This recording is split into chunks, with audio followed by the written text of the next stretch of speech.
공전을 거듭하던 국회가 극적으로 합의를 하나 했더니 내년도 예산안을 둘러싼 여야가 다시 안개 속에 빠졌습니다. 한국당이 예산결산특별위원회에서 간사 합의가 이루어져야 나머지 법안들을 통과시킬 수 있다는 입장을 정하면서 지금 예결위 협의가 이어지고 있는데 이 협상에서 난항이 이어지고 있는 모양새입니다. 또 한편 경기 부진으로 세금 수입이 줄면서 내년 세수가 정부 예상보다 3조 원 덜 거칠 것이라는 전망이 나왔는데요. 총선을 앞두고 현금성 복지 예산 등장은 여전합니다. 나라 곳간을 보완할 국가 채무가 올 연말 741조 원으로 치솟고 4년 후에는 1,000조를 웃돌 것으로 예상되는데요. 조경엽 한국경제연구원 선임연구위원 모시고 자세한 이야기 나눠보겠습니다. 안녕하십니까? 예, 안녕하십니까? 네, 사실 어제 합의가 되는 줄 알았더니 다시 또 협상에 좀 난항을 겪고 있는 모습입니다. 예산안 이야기인데요. 이미 5년 연속으로 법정 처리 시한도 넘겼는데 지금 논의가 이렇게까지 미뤄지고 있는 이유가 뭡니까? 예, 그 매년 반복되는 일이라고 할 수가 있습니다. 그러니까 올해는 이제 패스트트랙을 가지고 이제 여야가 첨예하게 대립을 하다 보니까 사실 그 심사 기간을 넘기고 국회에 이제 자동 부의가 된 상황인데요. 예. 국회 선진화법이 통과된 2014년을 제외하면 매년 지금 이렇게 그 시한을 이제 법정 시한을 넘기고 있는 상황인데요. 올해는 이제 과거에 비해서 정치적 이해관계가 더 첨예하게 이제 대립을 되고 있기 때문에 지금 이와 같은 상황이 이제 발생을 하는데 어제 국회 말씀하신 대로 이제 국회의장 주재로 이제 합의가 돼서 국회 상정하기로 했는데 다시 이제 이런 합의체 구성에 있어서 다시 이제 난항을 겪고 있어 문제가 발생을 하고 있어서 사실 가뜩이나 시간이 짧아서 이제 방대한 513조 원에 달하는 방대한 예산을 이제 제대로 심사하기 어려운 상황인데 앞으로 이렇게 되면 더욱 이제 졸속으로 예산이 통과될 가능성이 상당히 큽니다. 네, 이렇게 예산 통과가 늦어지면서 재정 투입이 늦어지면은 이 경제 활성화 효과도 더 더뎌질 것으로 보이는데요. 이 예산 집행이 늦어지면 우리 경제에 어떤 영향이 미칠 것으로 보십니까? 예, 지금 저성장이 이제 구조적으로 고착화되고 있는 상황이기 때문에 재정을 통해서 이제 경기 부양을 하는 게 또 오히려 또 이제 독이 될 가능성마저 있습니다.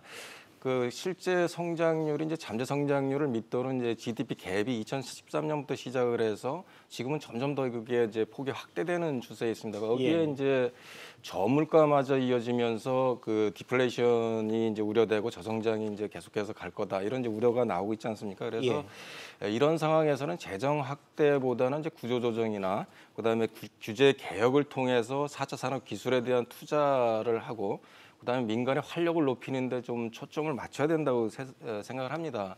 재정은 그 하늘에서 뚝 떨어진 공짜 돈이 아닙니다. 그러니까 어딘가에서 가장 효과적으로 쓰일 국민 세금을 걷어다가 이제 정부가 대신 쓰는 거 아닙니까? 그래서 지금처럼 정부가 이제 재정을 이렇게 방만하게 운영한다는 것은 가장 효율적으로 쓰일 돈을 정부가 가장 비효율적인 곳으로 이제 옮기는 것과 마찬가지입니다. 그래서 시간이 지금 턱없이 부족한 상황이고 난항을 겪고 있지만 그래도 예산 심사는 제대로 해서 국민 세금이 허투루 쓰이지 않도록 하는 게 이제 국회가 좀 해야 될 임무라고 생각합니다.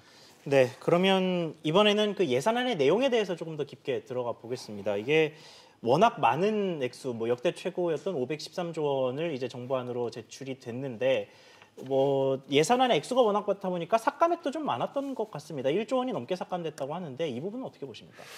글쎄요, 이제 오늘부터 이제 아직 협의가 되지는 않았지만 오늘부터 이제 한국당이 그 협상에 이제 참여를 하게 되면 4+1 협의체에서 이제 합의한 그런 예산 규모보다는 더 이제 줄어들 가능성이 좀 크다고 생각을 합니다.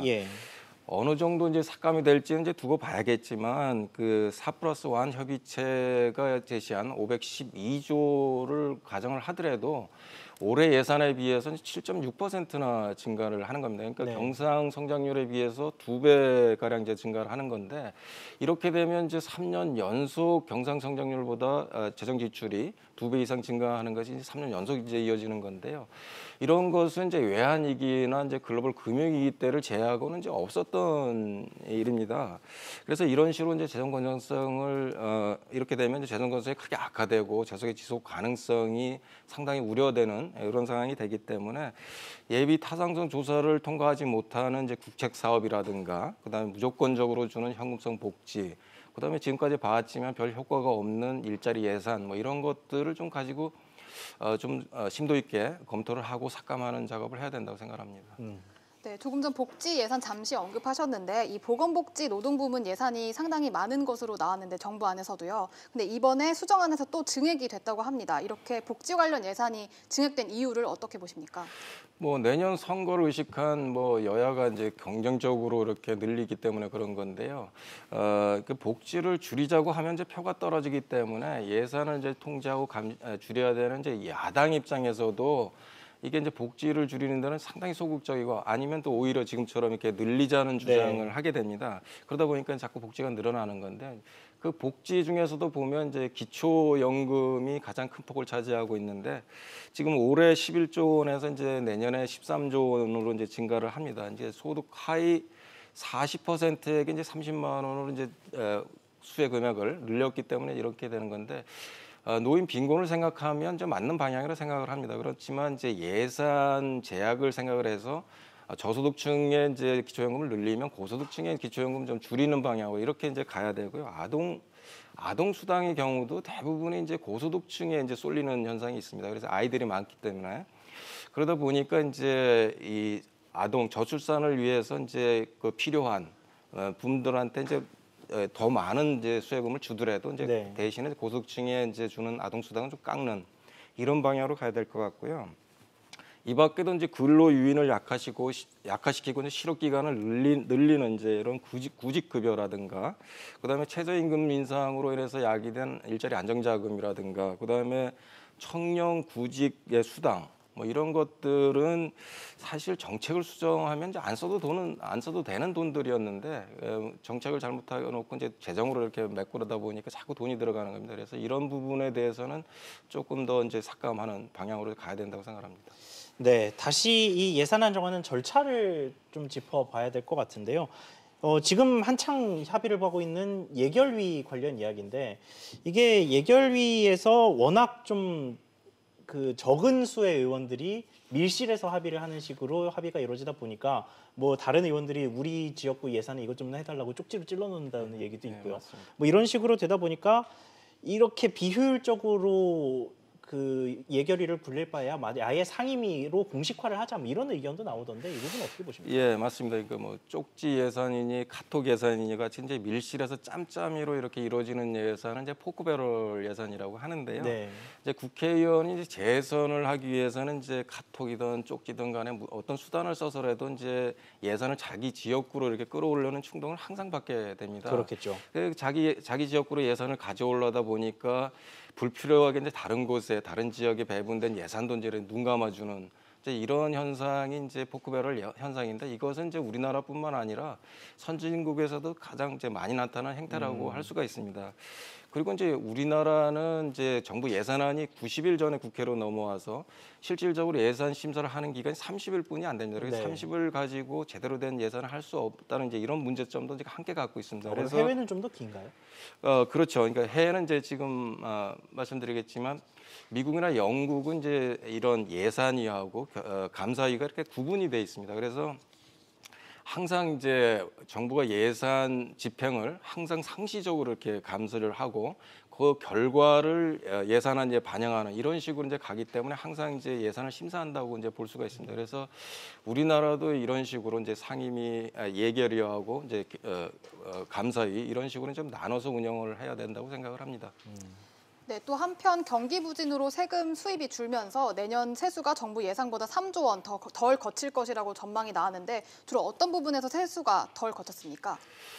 예, 이제 뭐 경기가 나빠지기 때문에 이제 올해도 이제 약 4조 원 가량의 이제 세수 결손이 발생할 거로 보이는데요. 정부가 이제 내년에 이제 올해보다도 한 2조 8천억 정도 국세 수입이 이제 덜 거칠 거로 예상을 하고 있는데 국회 예산정책처는 이제 정부의 그 전망보다도 한 3조 2천억이 더 덜 거칠 거로 이제 예상을 하고 있습니다. 그리고 세목별로 보면은 이제 법인세가 한 11.9% 줄어서 가장 큰 폭으로 줄어들 거로 보이고요. 그다음에 이제 소비 부진으로 인해서 이제 부가가치세도 이제 한 2.7%나 이제 줄어들 거로 예상이 되고 있고. 그런데 이제 소득세는 이제 국회 예산처는 이제 임금 상승과 취업자 수 증가로 해서 내년에 이제 좀 증가할 거로 예상을 하는데, 그렇지만 이제 민간이 창출한 양질의 일자리라든가 그다음에 30, 40대의 일자리는 계속해서 이제 감소할 가능성이 높거든요. 그래서 보면 내년에 소득세도 이제 증가할 거라고 이제 예단하기가 상당히 어려운 상황입니다. 그래서 법인세도 문제잖아요. 예, 법인세가 가장 큰 지금 문제로 대두가 되고 있고요. 그래서 어쨌든 이런 식으로 세수가 이제 적게 거치게 되면 관리대상 수지 적자가 내년에 한 72조를 예상을 하고 있는데, 이거보다도 이제 훨씬 더 작게 거칠 거로 보입니다. 그리고 법인세 같은 경우에도 지금 너무 좋지 않아요. 그러니까 기업이 1분기에서 3분기까지 보면 세전 이익이 이제 46조 8천억 정도가 되는데, 이것은 작년에 비해서 한 50%나 지금 감소를 한 상황입니다. 그러다 보니까 현재 이제 그 재무제표에 잡고 있는 법인세 비용도 한 13조 2천억으로 13조 원으로 작년에 비해서 한 49% 정도가 지금 감소한 상태입니다. 그래서 내년에 보면은 이제 법인세 비용이 이제 미리 이제 내년에 낼 걸 미리 잡는다는 것하고, 그다음에 20대 기업들이 법인세 한 3분의 1을 지금 내고 있습니다. 그러다 보니까 이제 내년은 법인세가 지금 정부가 11.1% 정도 줄어들 거라고 생각을 하는데, 그거보다 훨씬 큰 폭으로 줄 가능성이 상당히 높습니다. 네, 알겠습니다. 오늘 말씀 여기까지만 듣겠습니다. 한국경제연구원 조경엽 경제연구실장과 함께했습니다. 오늘 말씀 감사합니다. 예, 감사합니다.